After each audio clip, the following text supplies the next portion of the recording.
ইসলামী দলগুলা vote পায় না কেন? খেয়াল করলে দেখবেন বাংলাদেশের ইসলামী রাজনৈতিক দলগুলার নেতাকর্মীর কোনো অভাব নাই, টাকা পয়সারও কোনো অভাব নাই, শুধু একটা জিনিসের বড়ই অভাব, জনগণের ভোট। কোনো ইসলামী দল তো সেই ব্রিটিশ পিরিয়ড থেকে রাজনীতি করে আসতেছে, এতদিন অন্তত 10 বার ক্ষমতায় বসার কথা ছিল, কিন্তু একটা নির্বাচনেও জনগণ তাদেরকে ভোট দিয়ে ক্ষমতায় বসায় নাই। আপনি কি জানেন এর কারণ কি?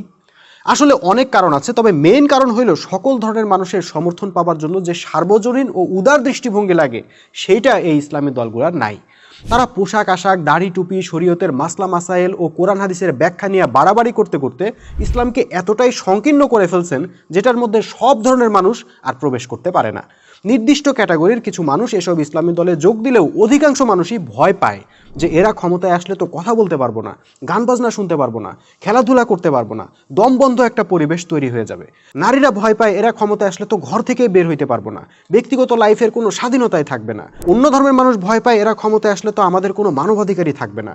সেকুলাররা ভয় পায় এরা ক্ষমতায় আসলে তো শরিয়া আইনের নামে জোর করে দাড়ি রাখানো হবে, জোর করে নামাজ পড়ানো হবে, কথায় কথায় বেত মারা হবে। এমনকি সুফিবাদীরাও ভয়ে থাকে ইসলামী দল ক্ষমতায় আসলে মাজারগুলা আর আস্ত থাকবে না। এক কথায় ইসলামী দলগুলা দেশের সকল স্তরের মানুষকে কাছে টানতে পারে না, এবং তার ফলে সকল স্তরের মানুষের ভোটও পায় না। ভাই, রাষ্ট্র কিন্তু ওয়াজের ময়দান না। ওয়াজ মাহফিলে শুধু একটা নির্দিষ্ট শ্রেণীর লোক আসে, সেটা 10 লক্ষ হোক বা 20 লক্ষ হোক, কিন্তু রাষ্ট্র ভিন্ন জিনিস।